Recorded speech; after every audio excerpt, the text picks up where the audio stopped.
Boa noite, seja bem-vindo, seja bem-vinda a mais uma live. Se você ainda não me conhece, sou Vinícius Paiva, sou fisioterapeuta e no meu perfil no Instagram e no YouTube eu ajudo fisioterapeutas a destravar o raciocínio, o tratamento clínico no AVC e acelerar a neuroplasticidade. Sejam todos bem-vindos e bem-vindas. Depois de uma semaninha, né, de recesso, né, ninguém é de ferro, né, a gente também merece um descanso. Então a gente está retornando hoje com as lives às quintas-feiras, às 20 horas, com muito conteúdo, com muita informação. Se você não segue meu Instagram, não segue meu perfil no YouTube, siga, porque tem muito conteúdo, né? As lives, inclusive as lives, eu subo nessas plataformas, né? No YouTube você consegue assistir todas essas lives, no Instagram também, e conteúdos menores, que você vai conseguir acessar com muito mais agilidade e vai conseguir ter dicas, sacadas, muita informação para você poder trabalhar com o seu paciente e gerar resultados muito melhores, muito mais rápidos que os métodos tradicionais, eu posso garantir para você. Tem muita sacada, muita dica, muita orientação que você não ouviu nem aprendeu na sua faculdade e nem vai ouvir e aprender na sua pós-graduação, isso eu posso te garantir, tá bom? Mas tudo baseado na neurociências, ok, gente? Então sejam todos bem-vindos, convidem as pessoas para participar dessa live, porque hoje é um tema muito importante, muito legal na hora de trabalhar com paciente de AVC, que é deixado de lado demais da conta, tá? Que é a importância da estimulação sensorial na reabilitação do paciente de AVC. Então eu vou explicar por que isso é importante, por que trabalhar estimulação sensorial é importante, qual a causa dessa alteração sensorial, né? Quais são essas causas que comprometem a alteração sensorial no paciente, quais são essas alterações sensoriais, qual a importância disso, né? Qual a consequência para o paciente de AVC, tá bom? E também como que a gente atua com o método máxima performance muscular. Por que o método máxima performance muscular, que é o método MPM, ele atua de forma muito mais completa na reabilitação do paciente de AVC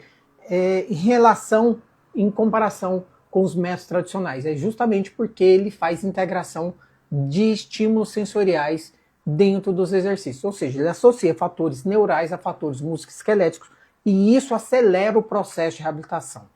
Acelera muito a reabilitação do paciente, consegue resultados muito mais rápidos e muito mais eficientes. Afinal de contas, quem tem dor tem pressa. Então essa live, ela vai trazer muita sacada, vai abrir a mente de vocês para entender como a gente precisa trabalhar o paciente de AVC se a gente quiser trazer resultados melhores e mais rápidos, ok? Qualquer coisa vocês podem estar perguntando, fazendo perguntas, eu vou responder com o maior prazer, ok, gente? Sejam todos bem-vindos e bem-vindas.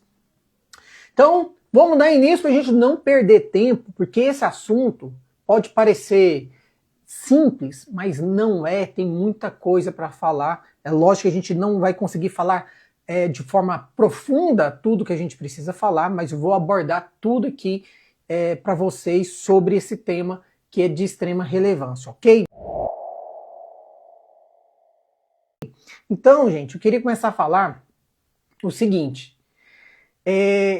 a estimulação sensorial, ela é muito subestimada dentro do processo de reabilitação do AVC. A gente deixa isso muito de lado mesmo. E as pessoas acham que estimulação sensorial é ficar lá trabalhando um paninho, uma textura diferente. Ah, eu vou lá passar uma textura na mão do paciente, no braço do paciente, na sola do pé do paciente. Não, não é só isso não, isso é muito pouco, tá? Tem muitas outras coisas para a gente poder trabalhar, então a gente tem que entender quais estímulos sensoriais, quais sistemas sensoriais estão comprometidos aqui. Para a gente entender o quanto isso vai comprometer o paciente de AVC. Compromete muito. Eu fiz uma live falando dos comprometimentos no AVC. As pessoas acham que o comprometimento é motor e de tônus. Então as pessoas acham assim, meu paciente AVC eu tenho que trabalhar força muscular e normalizar tônus. Não, isso é muito pequeno, tem muitos outros comprometimentos que às vezes a gente não entende e o processo de reabilitação se arrasta. E a gente fica assim, paciente neurológico, a reabilitação é lenta. A gente aprende a ouvir isso na faculdade, a gente ouve isso demais. A reabilitação de paciente neurológico é lenta, por isso que eu não gosto de trabalhar com neuro, porque não evolui. Evolui sim, só que muitas vezes o processo de reabilitação que a gente está realizando está precário, está limitado. E não é culpa sua ou culpa minha, nós aprendemos assim. Eu aprendi assim, você aprendeu assim, se você está formando agora, você está aprendendo assim. Se você for para uma pós-graduação, você vai ver as mesmas coisas. Não muda. E o que eu quero trazer aqui para vocês é abrir a mente, é destravar esse raciocínio, ampliar esse campo de visão para entender que a gente precisa inovar no processo de reabilitação, trazer uma abordagem mais completa, mais global para o paciente, se a gente quiser trazer resultados melhores e mais rápidos, ok?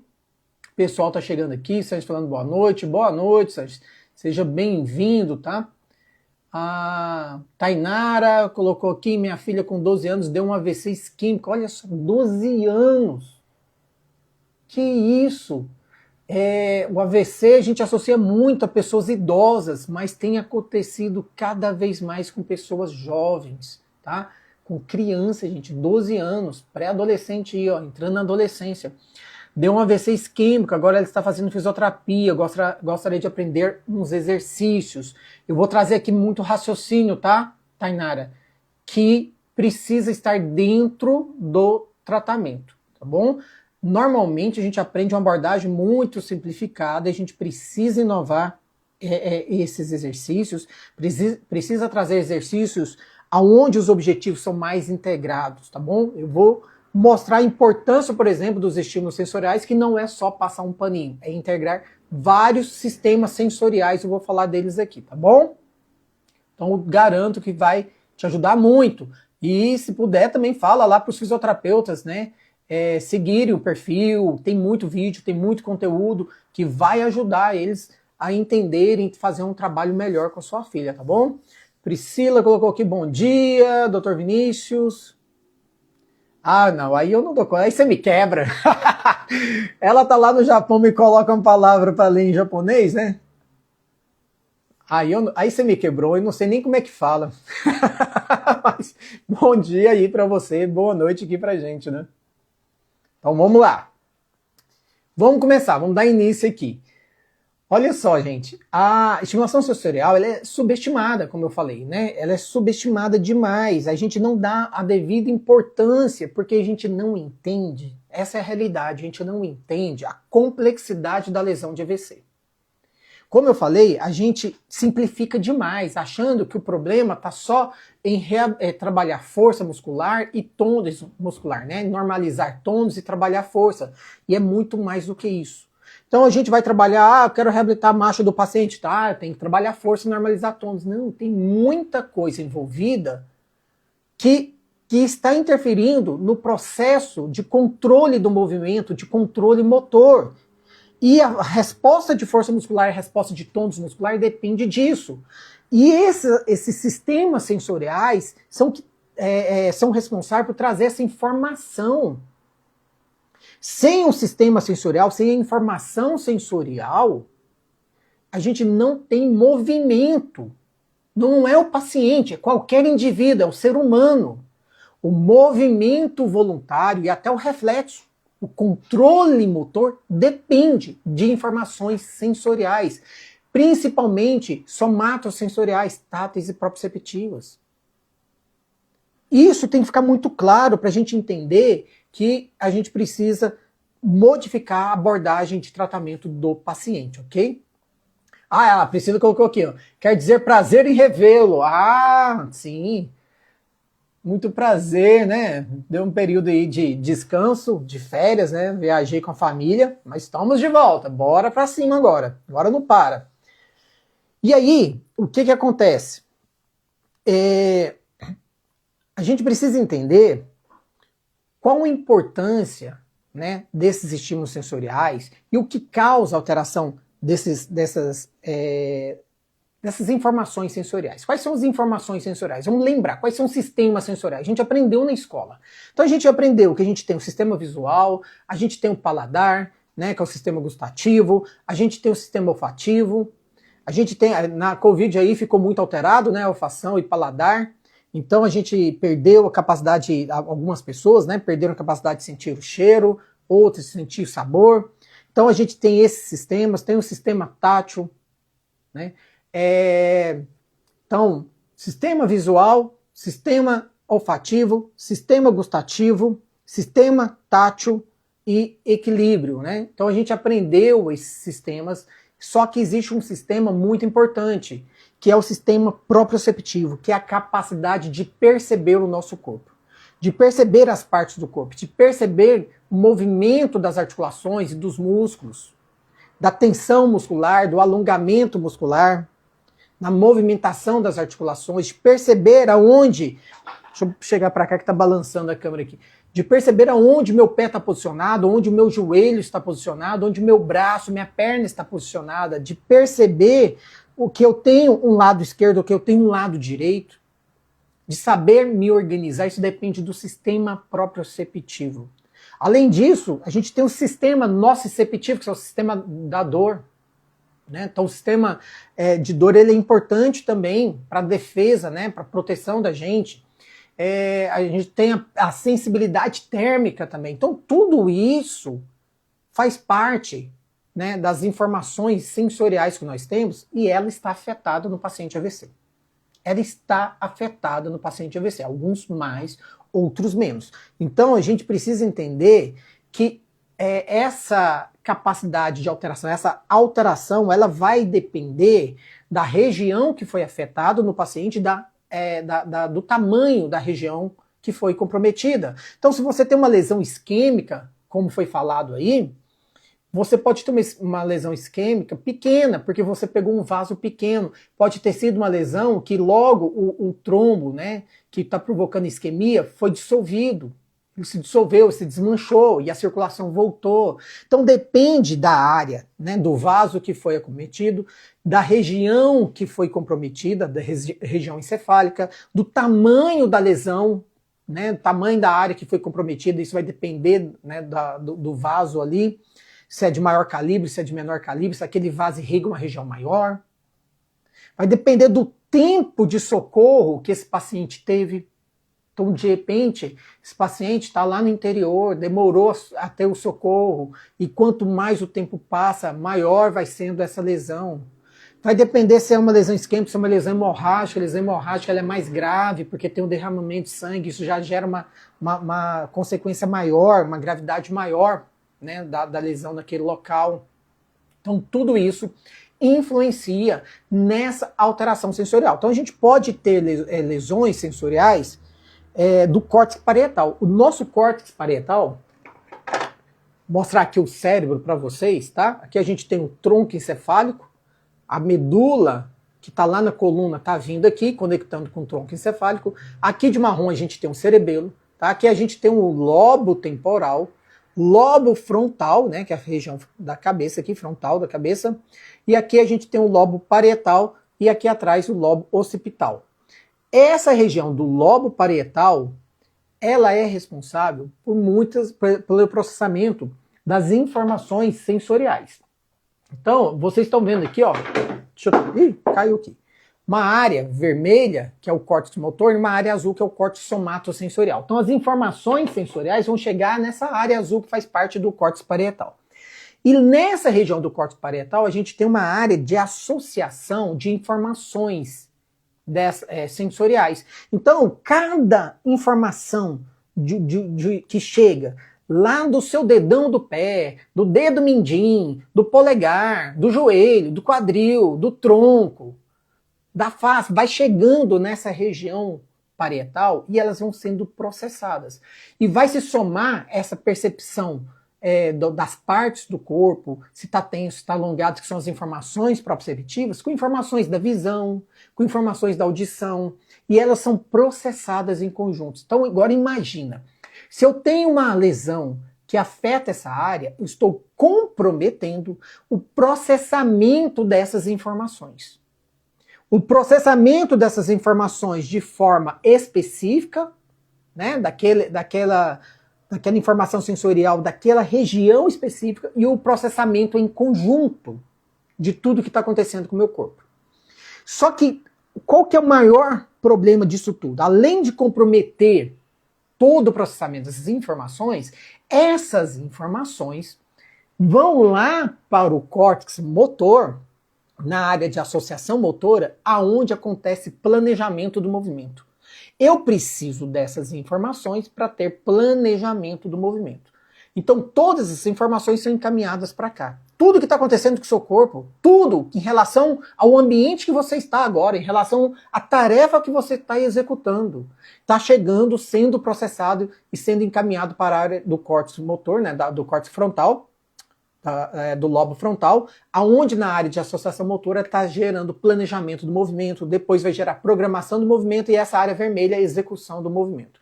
Então o movimento depende disso. Então, Vinícius, a resposta muscular vai depender dessas informações sensoriais? Sim.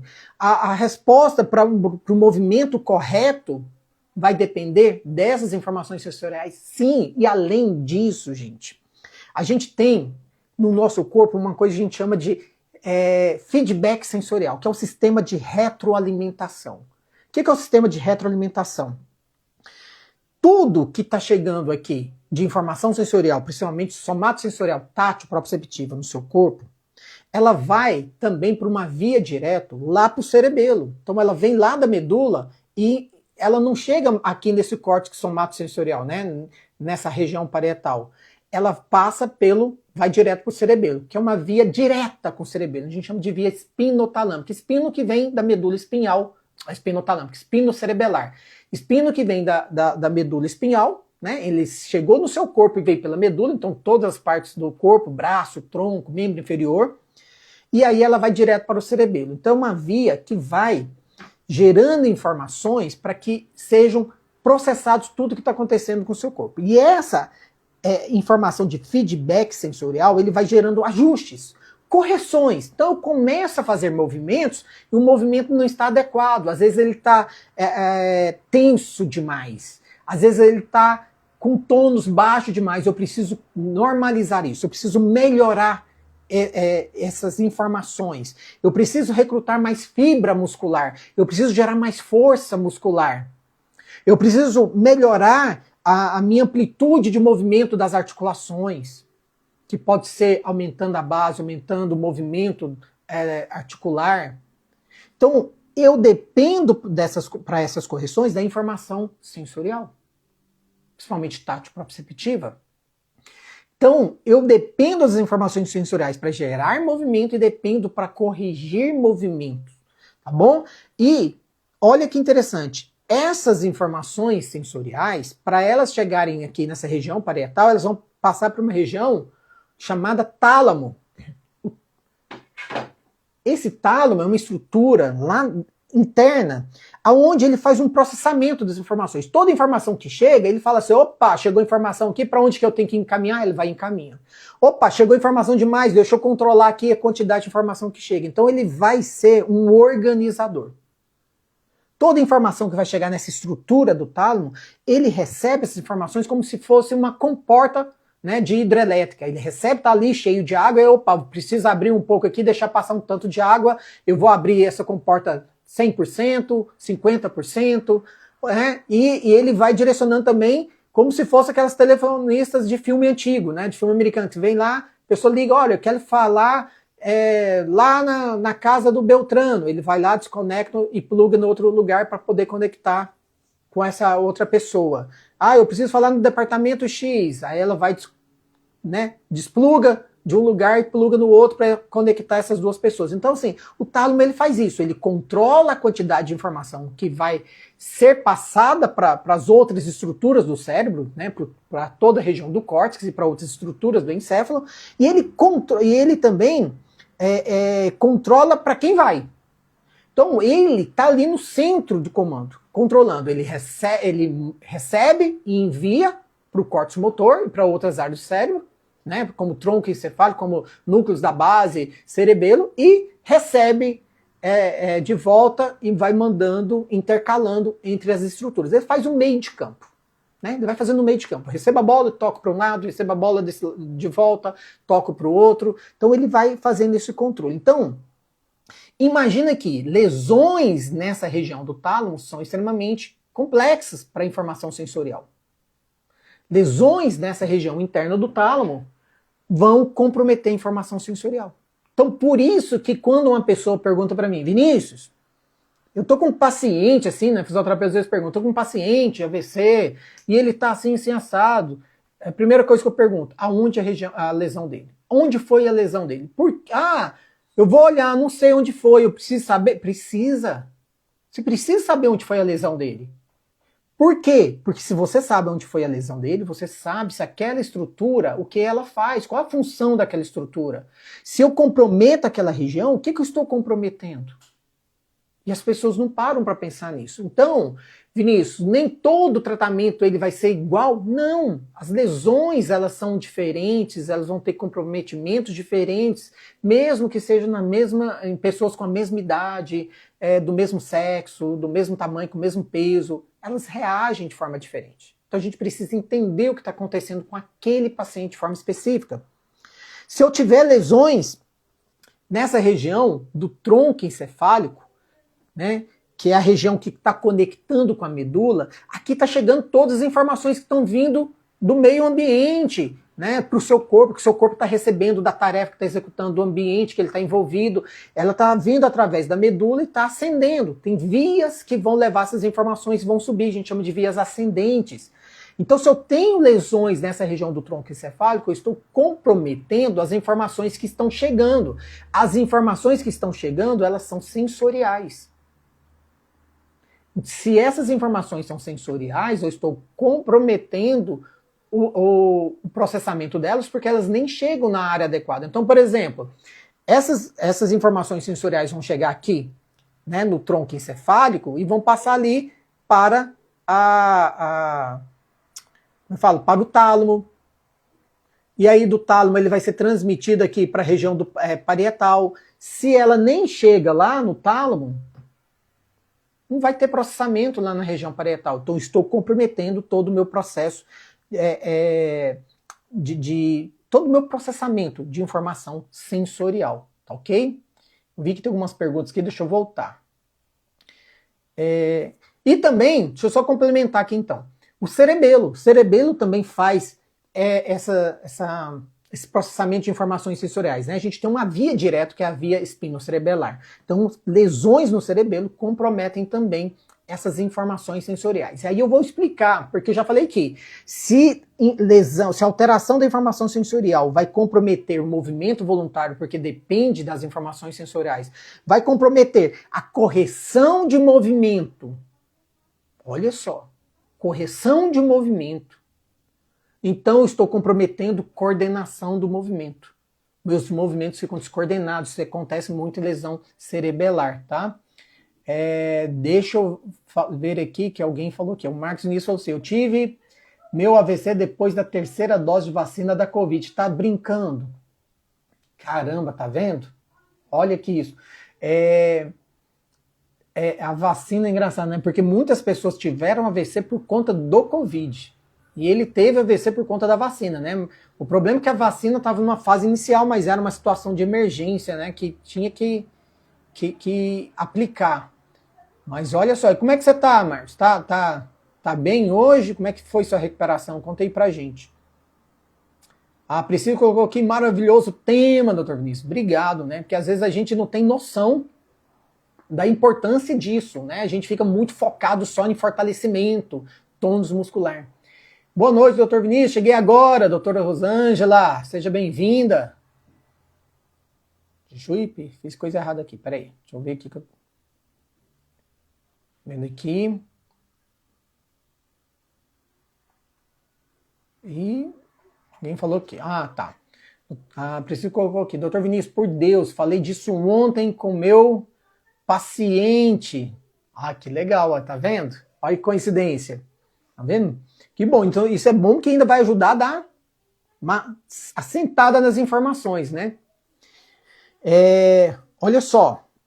E aí, que a gente tem que entender que se eu tenho todas essas alterações, o que isso vai comprometer, né? O que isso vai comprometer no meu paciente, como eu já falei aqui, vai comprometer várias situações. Então, eu vou ter perda da sensibilidade tátil proprioceptiva do paciente. Então, o paciente vai ter dificuldade de sentir, de perceber o toque, os objetos. E aí a gente tem a gente tem entender o seguinte: a percepção tátil, o sistema sensorial tátil, ele tem um sistema sensorial mais superficial e um sistema sensorial mais profundo, tá? Então a gente chama de tato protopático e tato epicrítico. Então a gente tem um tato onde você tem uma percepção mais refinada e tem um tato onde você tem uma percepção mais grosseira, tá? Então isso pode estar comprometido até de formas diferentes no paciente, ok?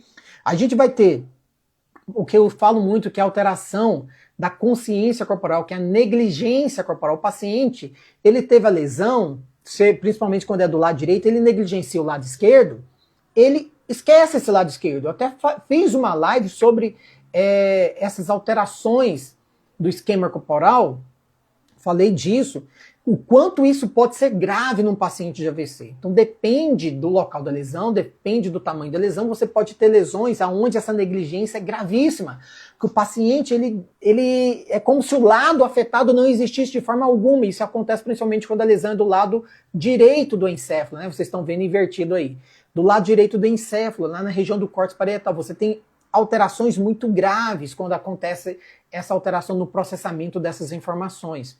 A ponto da pessoa, e você colocar um prato de comida na frente dela, ela só comer o lado direito. Ela negligencia tudo que está do lado esquerdo dela.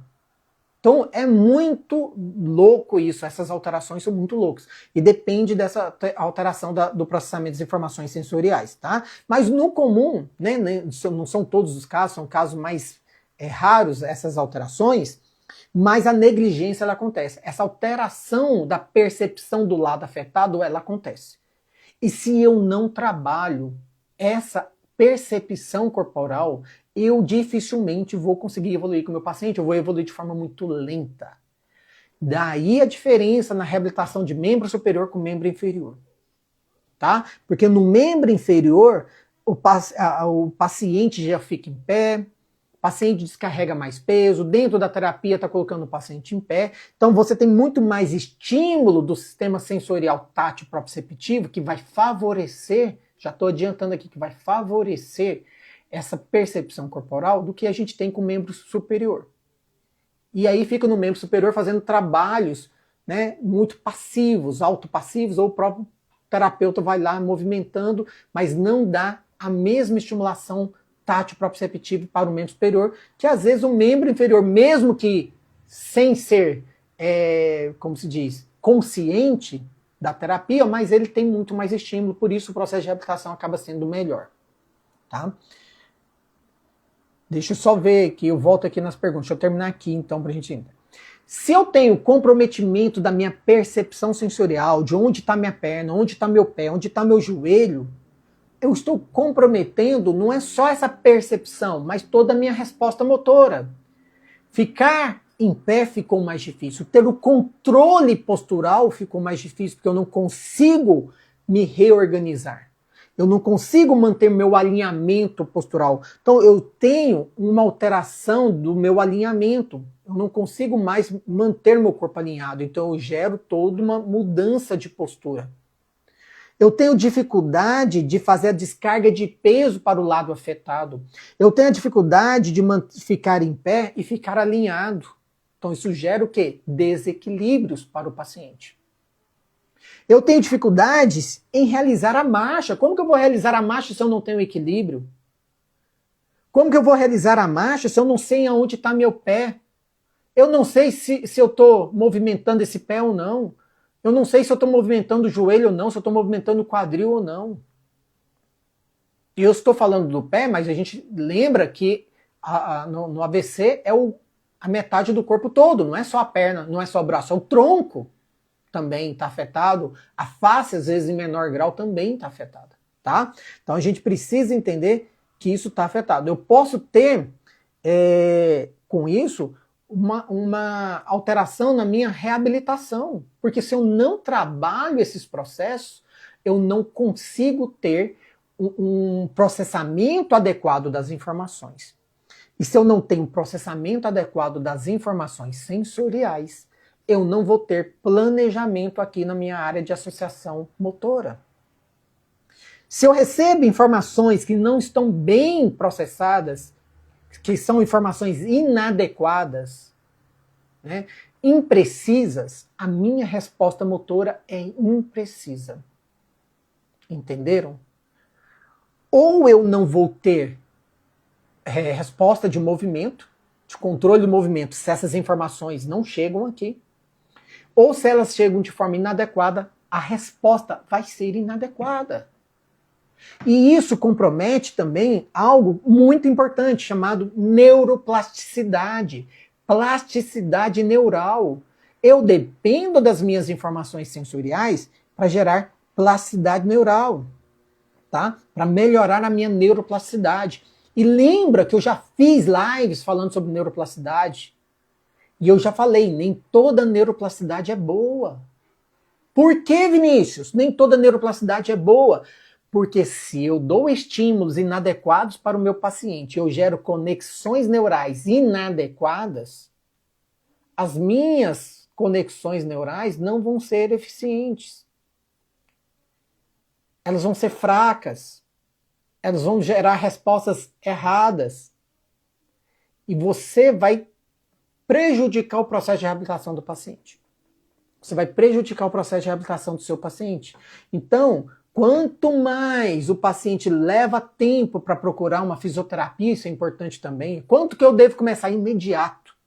Quanto mais demora, mais difíceis são essas conexões neurais, porque estão sendo geradas conexões neurais inadequadas. Você vai ter que refazer todas essas conexões neurais, né, para gerar respostas mais eficientes. Quanto mais o tempo passa, quanto mais antigo é esse comprometimento do paciente, foi essa lesão do paciente, mais difícil vai sendo gerar a neuroplasticidade, porque já foram feitas conexões inadequadas, respostas ineficientes nesse paciente. Ok? E pode gerar também, que é muito comum, algumas pessoas podem identificar, uma alteração também, não é só na resposta motora, na resposta somatosensorial tátil proprioceptiva, não, mas na resposta da dor. Resposta da dor. Às vezes o paciente vai sentir uma dor muito exagerada, né, que a gente chama de dor neuropática. O que acontece?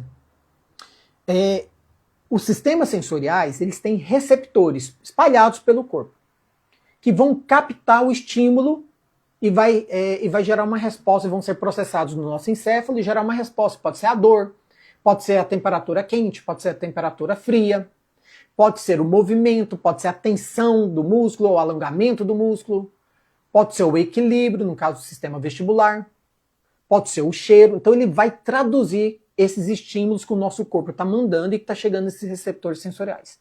Então existe algo que a gente chama de limiar. Limiar de atingir esses receptores. O que acontece? Os receptores da dor, eles vão começar a ter um limiar mais baixo de ativação. Vai ter uma resposta inadequada do processamento dessas informações. É como se você tivesse um exagero, né, no processamento dessas informações da dor. Então você vai ter um estímulo leve e vai provocar uma dor no paciente. As pessoas muitas vezes acham que é exagero, que é mentira, mas não é. É porque esse limiar foi muito sensibilizado. Tudo que acontece, você toca no paciente, o paciente está sentindo dor. Um toque leve sente dor. Às vezes ele sente dor no peso da roupa, no corpo dele. Bate um vento, sente dor. Muda a temperatura do ambiente, está frio, começou a fazer frio, o paciente começa a sentir dor. Então você começa a ter alterações nessa percepção de dor. Todos os pacientes vão passar por isso? Não. Estou colocando que isso pode acontecer, ok? Isso pode acontecer. Deixa eu ver o que as pessoas falaram aqui. Opa, agora foi muito. Espaço Maria, de Manaus, ó, mais um de Manaus, que legal, chegando aí, boa noite, doutor Vinícius, boa noite, seja bem-vindo.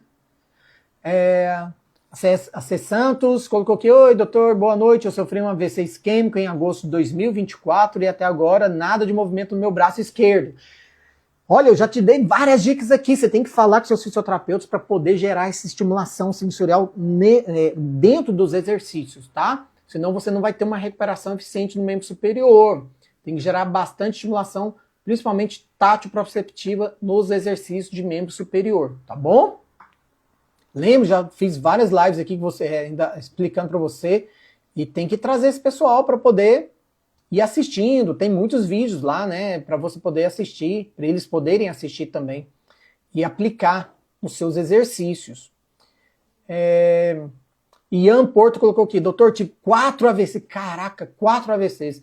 Esse último tive sequelas, tenho muita formigação nos membros e rigidez nos músculos. Formigação é uma alteração sensorial, tá? É uma alteração sensorial.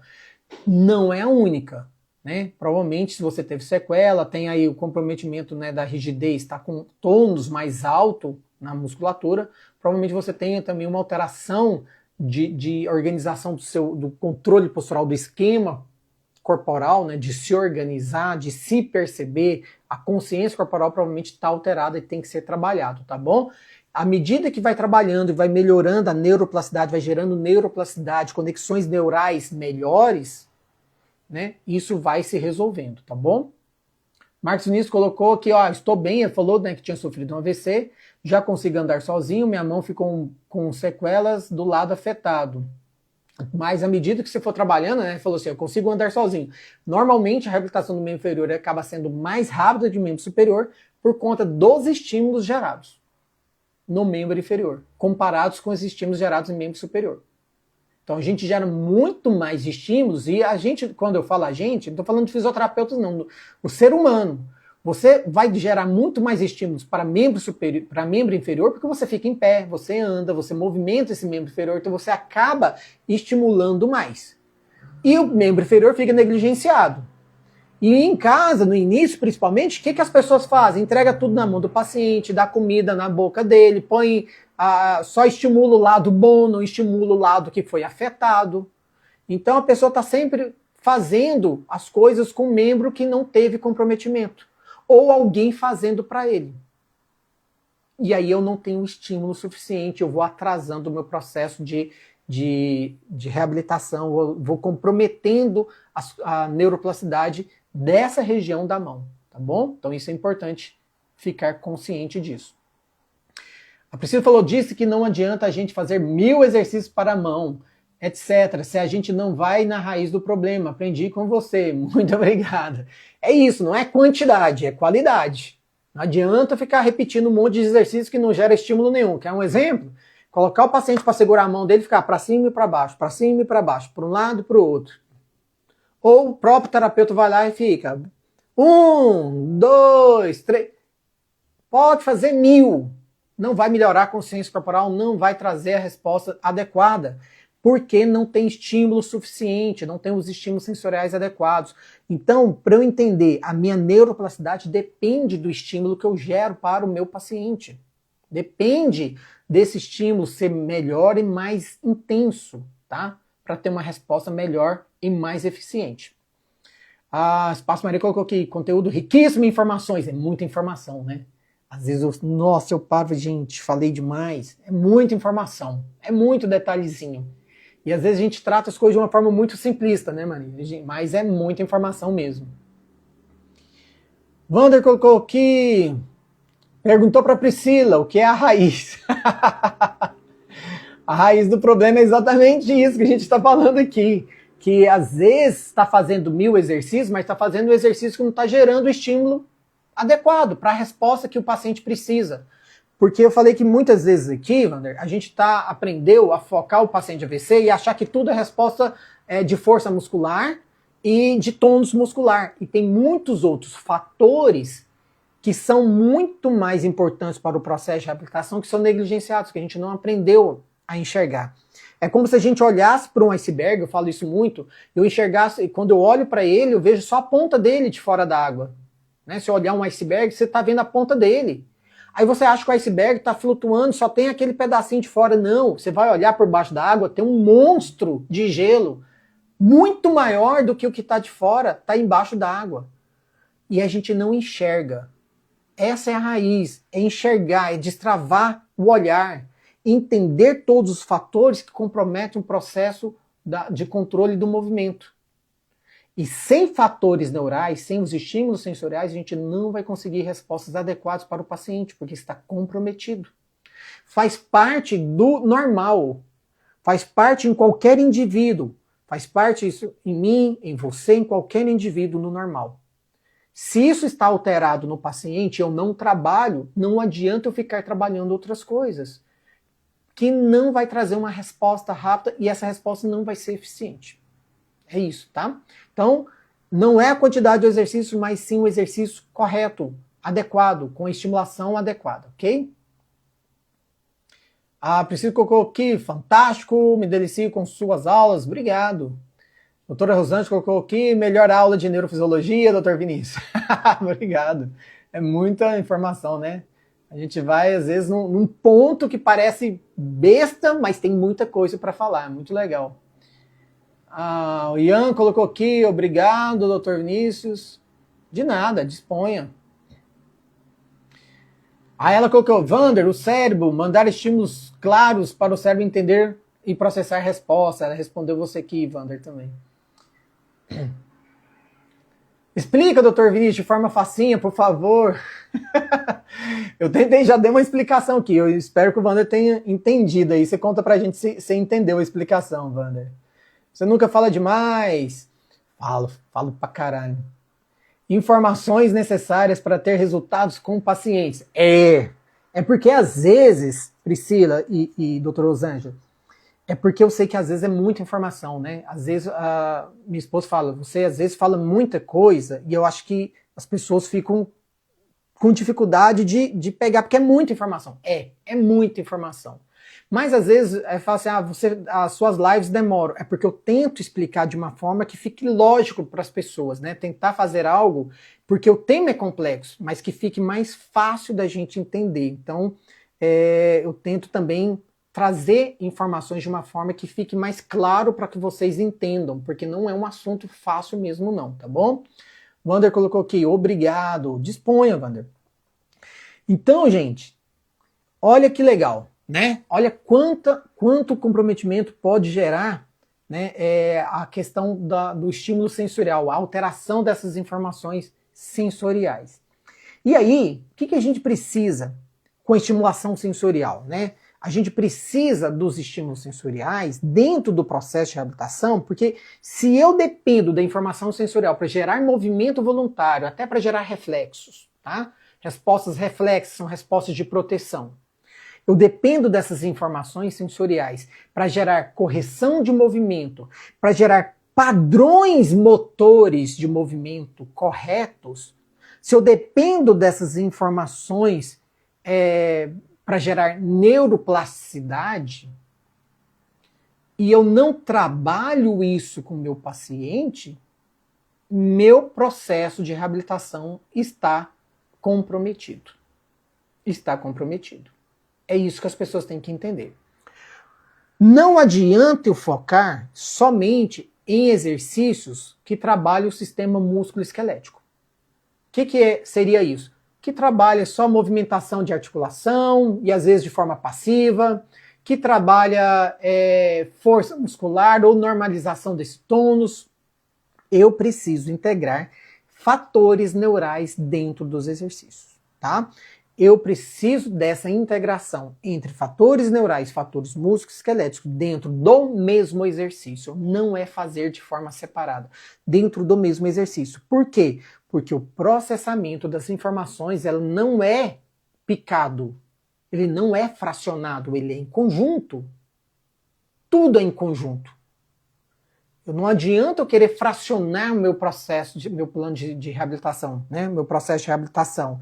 E não adianta eu trabalhar só uma coisa e não trabalhar a outra. Vai ficar comprometido o meu processamento de informações.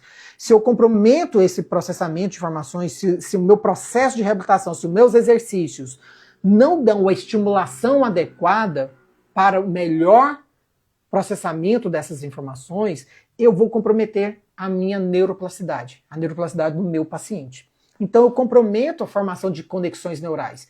Ah, Vinícius, então não vai formar conexões neurais? Vai. Mas não vai formar conexões neurais fortes, diretas, com respostas mais eficientes. Essas conexões neurais vão ser inadequadas. Fracas. Eu falo que são pontes, né? Eu estou ligando um lado ao outro. Se eu construo uma ponte de madeira, uma pinguela, quando eu precisar passar um caminhão, essa ponte não suporta, ela vai quebrar. Eu preciso construir pontes de concreto, onde passa Scania, passa caminhão carregado, onde suporte o estímulo e que conecte um lado ao outro de forma direta e objetiva, o mais direto possível. Nem sempre vai ser possível, mas eu vou conseguir conexões melhores, mais diretas, dentro da possibilidade daquele paciente, dentro da possibilidade da lesão que ele teve. Eu consigo uma resposta melhor e mais eficiente e, com detalhe, mais rápida. Mais rápida. E aqui tempo é crucial. Não é aqui, em qualquer momento eu falo quem tem dor tem pressa. E quando eu falo quem tem dor, não é a dor física, mas é a dor do comprometimento. Quem sofreu um AVC sabe, né, o quanto é desesperador. Você, de repente, você está um dia normal, no outro dia um lado seu não movimenta. Então, eu imagino, me coloco no lugar das pessoas, deve ser desesperador. E a resposta é muito difícil. Então, essa pessoa, ela não quer passar 1 ano, 2 anos, 3 anos, 5 anos com problema, ela quer recuperar o mais rápido possível, tá? Então, quem tem dor, tem pressa, a gente precisa do melhor processo de reabilitação possível. Doutora Fernanda chegou aí, doutora Priscila está aí falando com ela. E aqui, deixa eu ver aqui, tem umas perguntas. Essa formigação é possível parar? Ian Porto colocou aqui. É sim, tá? É sim, é possível parar sim, tá? Porque é uma alteração sensorial. Então a gente vai trabalhando à medida que for tendo essas novas conexões neurais, essa área de lesão for sendo restabelecida com essa neuroplasticidade, isso vai se resolvendo, tá? Vai melhorando, tá bom? Doutor, qual forma correta para estímulos no braço do paciente de AVC? Vixe, já fiz vários vídeos aqui, várias lives, vídeos curtos falando disso. Eu vou falar daqui a pouco, tá? Como que a gente vai trabalhar o paciente, tá bom? Aí eu falo aqui para você. Doutor Vinícius, caminhar na água é um exercício proprioceptivo? É bom. Caminhar na água, ele é um estímulo bem interessante. Aí depende, assim, olha a situação, depende da altura da água, né? Dependendo da altura da água, você vai ter estímulos diferentes, vai ter informações diferentes. Então, por exemplo, se você coloca uma água até a canela, até o joelho do paciente, é um estímulo, é um trabalho. Você coloca até a cintura, é outro trabalho. Coloca até na altura do peito, é outro trabalho. Tá? Mas, o que é interessante na água? A água em si, ela já traz um estímulo do toque. Então, já é uma estimulação tátil. A água tem uma temperatura, já é uma estimulação térmica.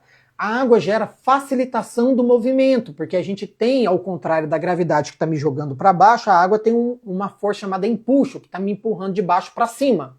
Então é uma tendência a flutuar. Então o movimento para o paciente fica mais facilitado. Ao mesmo tempo, a água gera resistência.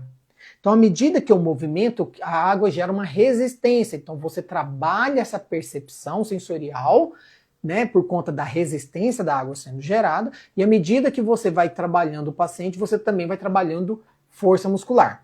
E, com um detalhe, a água, dependendo da altura, se você colocar a água ali para o paciente movimentar até na altura do joelho, até na altura da cintura, dependendo, ele está movimentando, está caminhando, isso também gera desequilíbrio. Se você gerar turbulência na água, a água gera desequilíbrio, então o paciente já começa a ter que se organizar. Então a água tem várias propriedades que ela vai te ajudar no trabalho com o paciente. Aí eu já vou adiantar. Então eu posso fazer um trabalho só na água? Não. Por que não posso fazer um trabalho só na água? Porque você vai sair de lá e sua vida não é dentro da água. A não ser que você seja o Aquaman, mas sua vida não é dentro da água. Então você precisa do estímulo contra a gravidade. Tá? A água é um excelente trabalho, bacana, dá pra gente trabalhar muita coisa, muita ideia com o paciente, depende de cada caso do paciente, né? Se o paciente tem espasticidade, eu posso trabalhar na água? Posso, é um trabalho específico para aquele paciente. Se o paciente já consegue caminhar e eu quero só melhorar a performance dele, começar a melhorar a mobilidade, o controle postural, posso trabalhar na água? Sim, é um outro trabalho, tá? Então é direcionado para a condição do paciente, mas não pode ser somente na água, tá bom? Andar na grama, se o dedo do pé se retrai, isso é bom ou ruim? Grama é estimulação sensorial também, e a grama, diferente do cimentado, você vai ter desníveis. Esses desníveis vão gerar estimulação do sistema proprioceptivo também. E também você tem a estimulação tátil ali, principalmente ali na sola do pé, que normalmente nesses pacientes sofreram AVC vão ter muita alteração, então é um estímulo que você pode estar já trabalhando textura, toque, você está trabalhando sistema proprioceptivo dentro só mudando o ambiente do paciente está fazendo, né, a caminhada dele. E aí eu vou acrescentar para você a areia. A areia trabalha bastante esse desequilíbrio, essa propriocepção, essa movimentação do pé. E lembra que eu falei para você, a garra que vai gerando no pé é porque ele ainda não tem o controle e isso gera uma reação associada para ele conseguir se organizar. Tá bom? Então esse tônus tende a subir um pouco quando ele vai sendo exigido, tá bom? Ok? Tranquilo? Respondido aí? Então vamos lá. Deixa eu ver onde eu parei aqui. Tá. Então por que a gente precisa, né, trabalhar, a importância da gente trabalhar essa estimulação sensorial, né? Como eu já falei, né, vou resumir aqui, o movimento voluntário, ele depende da informação sensorial. A correção de movimento depende da informação sensorial. A programação motora depende da informação sensorial. Então, eu preciso gerar padrões de movimentos no meu paciente corretos. Meu paciente está todo desorganizado, eu quero trabalhar padrões de movimentos corretos. Eu preciso dessa informação sensorial. E eu preciso da informação sensorial para gerar novas conexões, gerar uma neuroplasticidade, né, acelerar o processo de reabilitação do meu paciente. Então, a gente vai com isso promover a reorganização cortical e facilitar novas conexões neurais. A gente vai aumentar a consciência corporal do paciente e a gente precisa disso. E aí, quem que me perguntou aqui do membro superior? Foi... Aqui, ó. Foi missionária... Michele, né? Foi a Michele que falou para trabalhar membro superior do paciente, né? Aí que... Já vou adiantando aqui. Eu preciso aumentar a consciência corporal do meu paciente. E o braço é onde ele talvez tenha a maior negligência, a alteração dessa consciência corporal, porque é pouco estimulado. Então, da perna volta mais rápido. Por quê? Aí que é a sacada, Michele. Olha só. Por que a perna reabilita mais rápido que o membro superior? Porque na perna, o paciente, a gente já coloca o paciente em pé, tá gerando descarga de peso. Estimulação tátil. Estimulação proprioceptiva. Se eu quero trazer um processo de reabilitação do meu paciente, melhorar a consciência corporal, e eu preciso melhorar essa consciência corporal para que o paciente melhore a percepção e esse processamento das informações se torne mais eficiente, gerando respostas motores melhores, mais eficientes, eu preciso estimular o sistema somatosensorial tátil proprioceptivo nesse paciente. E a gente não faz isso com o membro superior. Ou faz muito pouco. Então o paciente, mesmo que o terapeuta não tenha consciência disso dentro da fisioterapia, dentro do processo de reabilitação, Ficar em pé é mais lógico porque é o natural da gente. Então a gente vai colocar o paciente em pé. Em casa o paciente vai ficar em pé, vai tender a ficar em pé.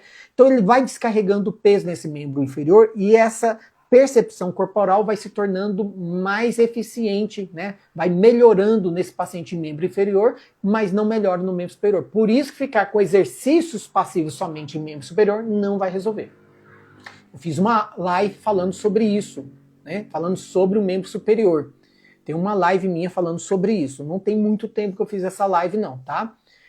Você pode ir lá no YouTube, tem ela falando sobre a reabilitação no membro superior do paciente de AVC. Se não me engano, não lembro exatamente o título, mas eu fiz uma live sobre isso falando exatamente isso, tá? Então crie exercício onde gere bastante descarga de peso para o paciente, com bastante estimulação sensorial tátil proprioceptivo e gerando algo que a gente já adiantou aqui, ó. Falei que gera desequilíbrio, gerando instabilidade para o paciente, que é o que a gente faz no método MPM, tá? Gerando instabilidade para acelerar a estimulação tátil proprioceptiva no paciente, para potencializar esses estímulos e intensificar as respostas do paciente, ok? Chegou aqui, obrigado, de nada, disponha.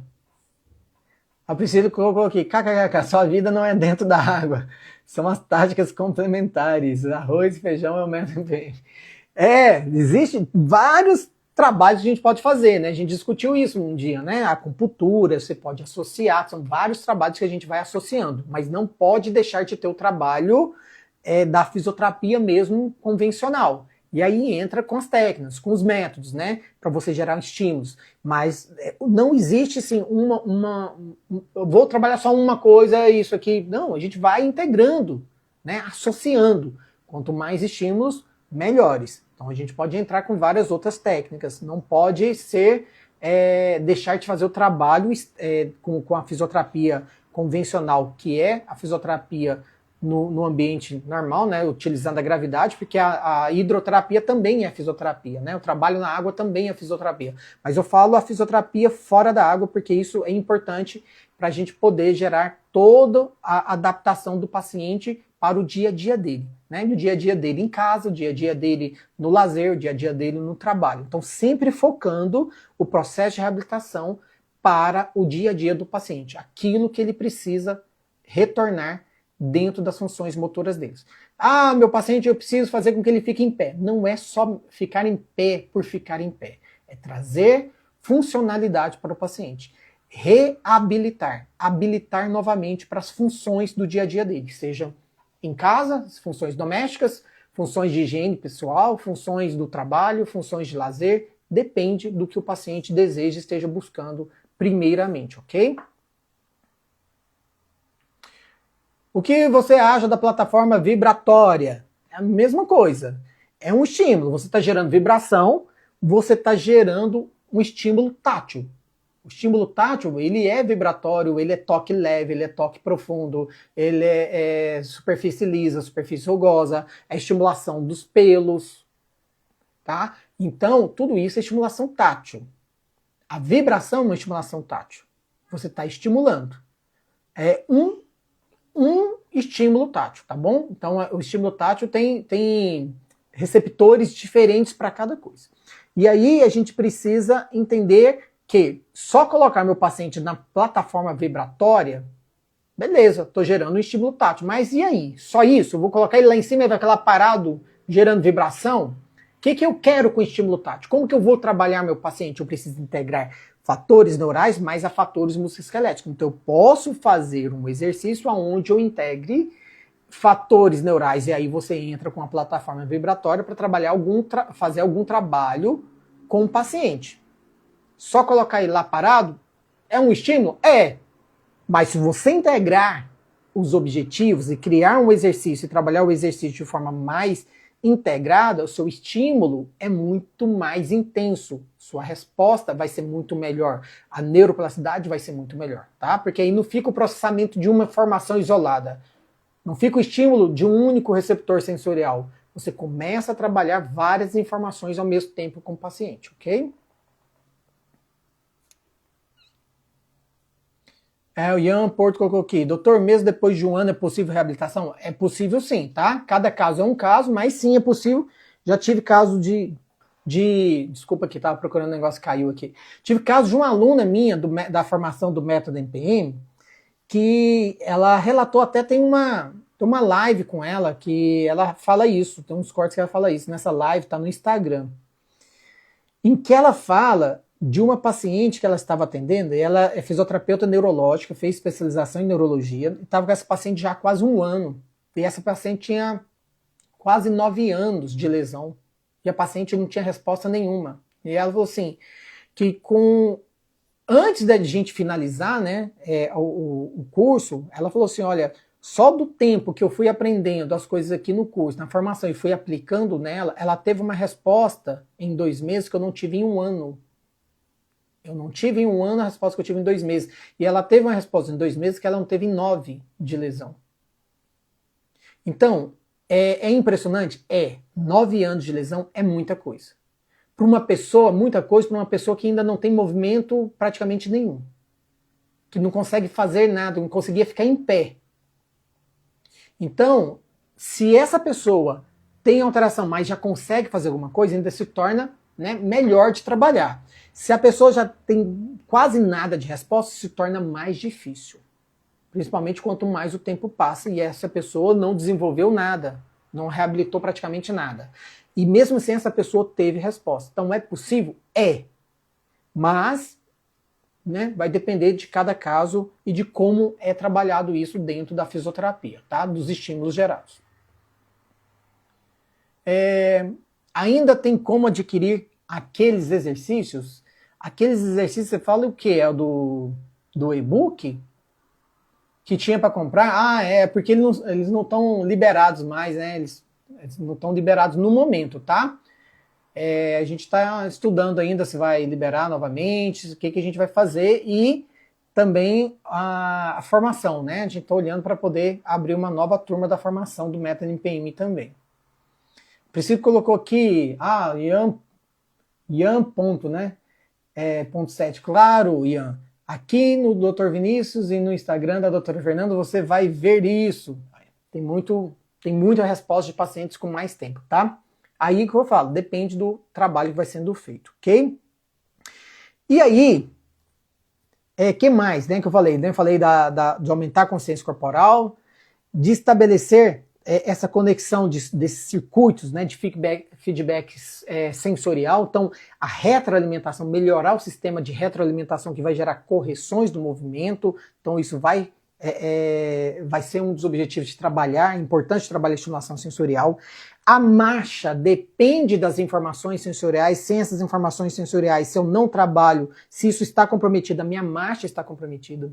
Não adianta ficar trabalhando só força muscular, que você não reabilita a marcha somente com força muscular, se você não trabalhar esses fatores neurais, tá bom?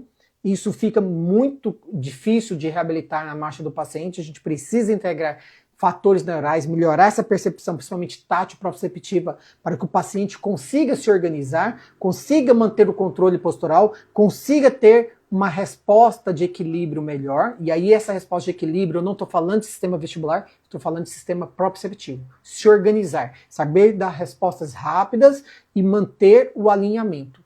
Não se desequilibrar a ponto de não conseguir ficar naquela postura e realizar a marcha, tá? Então é importante para a resposta de marcha também. E a coordenação de movimento. Coordenação de movimentos grosseiros, né, que seriam movimentos como a marcha, movimentos maiores, e coordenação de movimentos finos. Eu dependo da minha resposta sensorial. Principalmente para a resposta motora fina. Quanto mais o movimento é delicado, mas depende da informação sensorial. O que é um movimento delicado? Escrever, abotoar, né? Fazer movimentos em pinça, onde você tem um controle da tensão da musculatura para não fazer um movimento e não conseguir segurar uma caneta, por exemplo, não conseguir segurar um copo, não conseguir segurar um talher, porque eu não tenho força suficiente ou minha força está exagerada. Fazer um movimento onde eu consigo trazer dentro daquela amplitude correta e não passar do ponto ou não chegar no destino que eu queria, né? Eu vou pegar um copo e esbarro no copo, o copo cai porque eu fui com uma velocidade muito alta, fiz um movimento muito brusco. Então esse controle também de coordenação depende muito das informações sensoriais, ok? E dentro disso, a gente integrar dentro do processo de reabilitação também estimulação visual, né, estímulos visuais pacientes. Ah, meu paciente enxerga. Não, é fazer ele focar no que ele está fazendo, ter atenção à atividade que ele está fazendo e com muito comando verbal, porque essas informações, sistema visual, sistema auditivo, sistema tátil proprioceptivo, elas são processadas em conjuntos. Eu falei que elas são processadas lá na área de associação sensorial, no córtex parietal. Então elas são processadas em conjuntos. Então toda informação visual que chega para o paciente, ele tem que estar atento dentro da terapia. Tá? E qual a importância disso, Vinícius? Eu coloco o meu paciente no meio de uma muvuca para atender. O meu paciente, eu vou atender na casa dele, tem gente passando para tudo quanto é lado, é menino passando, é gente não sei o que. Ele não tem atenção no que ele está fazendo, ele está prestando atenção no paciente que está do lado, está prestando atenção no que está acontecendo no outro, com a outra pessoa. Você está bloqueando uma via de informação, que é a via visual, para a resposta motora. Coloco meu paciente num lugar barulhento, meu paciente não tem atenção no que eu estou falando, no meu comando. Então tem que ser um comando verbal direcionado, comando verbal aonde você deixa claro para o paciente o que ele tem que fazer para que ele entenda e dê a melhor resposta. Então o comando verbal, o auditivo do paciente também é uma via para a resposta motora. Tá? O tátil proprioceptivo ainda mais ainda. Então visual é uma via para a resposta motora, então tem que ter um ambiente onde o meu paciente esteja atento a mim. Esteja atento ao que ele está executando.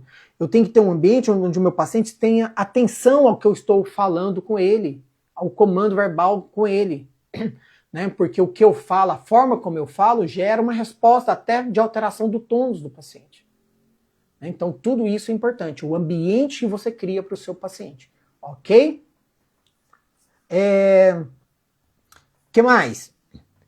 É isso, né? Que a gente fala. E aí, como que a gente trabalha, né, no método MPM? Como que a gente faz do método MPM? A gente, como eu falei, no método Master Performance Muscular, a gente integra esses fatores neurais, fatores musculoesqueléticos. O que as outras modalidades da fisioterapia não fazem. Elas trabalham muito mais focadas no sistema musculoesquelético. E o método MPM ele tem uma coisa interessante, que a gente integra os objetivos. Então eu quero trabalhar força, eu quero trabalhar tônus, eu quero trabalhar equilíbrio, eu quero trabalhar consciência corporal. Ah, então agora eu vou fazer um exercício para força. Não, é tudo dentro do mesmo exercício. Eu faço um exercício com o paciente, eu estou trabalhando consciência corporal, estou trabalhando sistema proprioceptivo, estou trabalhando sistema tátil, estou trabalhando força muscular, estou trabalhando normalização de tônus do paciente, estou trabalhando equilíbrio, né? Estou trabalhando estabilidade, que muitas vezes esse paciente precisa de estabilidade. E tudo isso no mesmo exercício. Passo para o segundo exercício, estou trabalhando as mesmas coisas. Passo para o terceiro, estou trabalhando as mesmas coisas. E de forma global.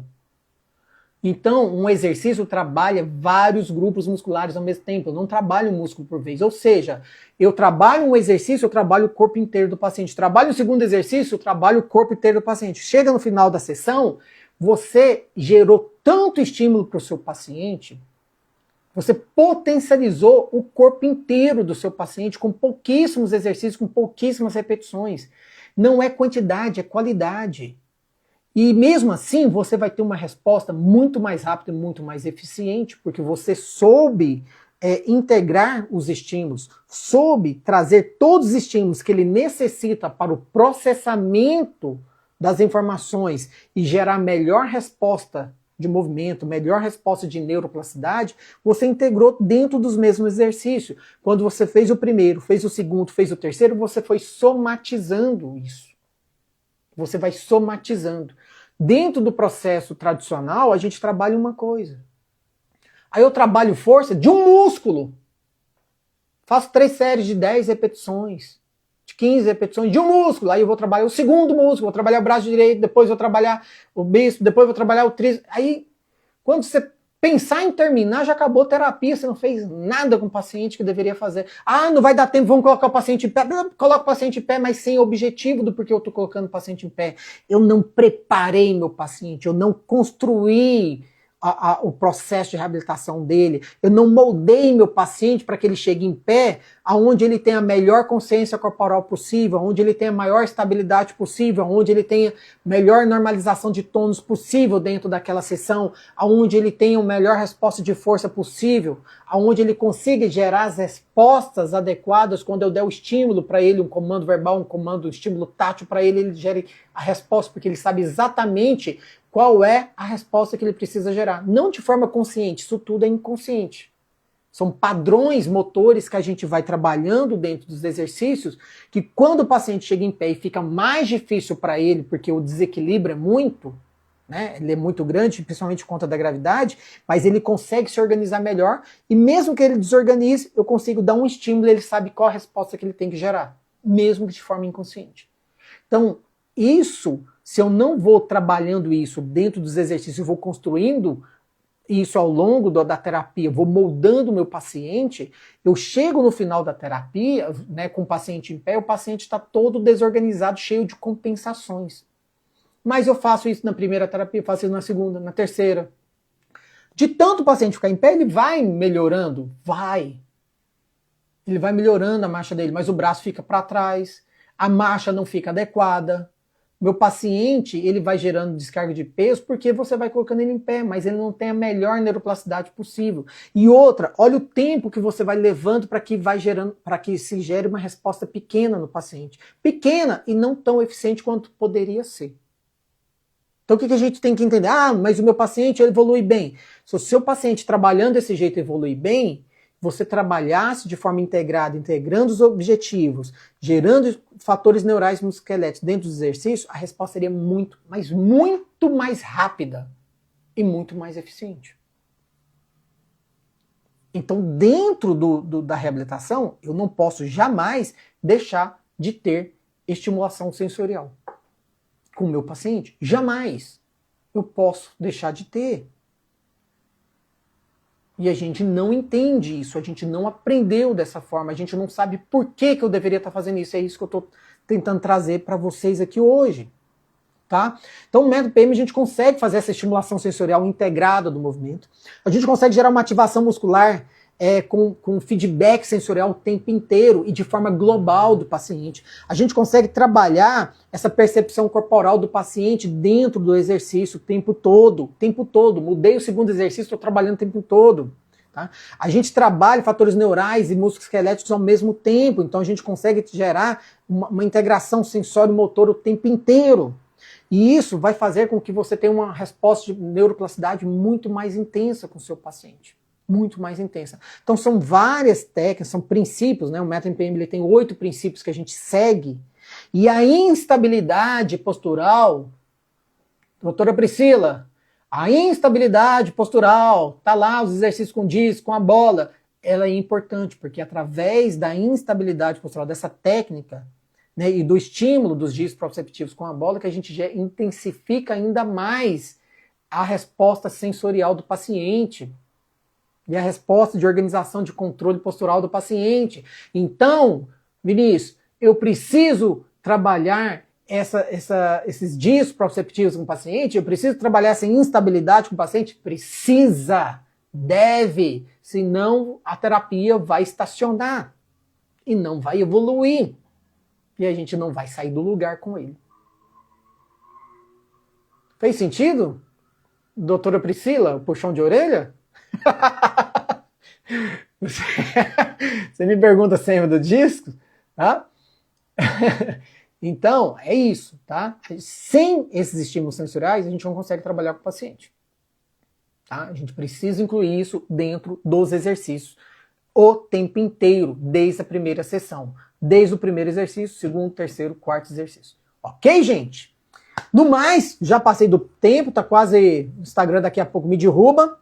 Então, é muita coisa para falar, né? É muita informação, mas eu espero que eu tenha dado uma clareada na mensagem para vocês, da importância dos estímulos sensoriais para o paciente, né? A importância da informação sensorial para o ser humano, para o indivíduo, né? E de como isso é importante para a gente dentro do processo de reabilitação, como isso vai fazer diferença dentro do processo de reabilitação do paciente. Ok, gente? No mais, gente, fiquem com Deus. Até a próxima quinta-feira. Qualquer dúvida, pode colocar no Instagram, no YouTube, que eu vou responder. Tá bom, gente? E não se esqueça, se inscreva no canal, dê um like e compartilhe esse vídeo.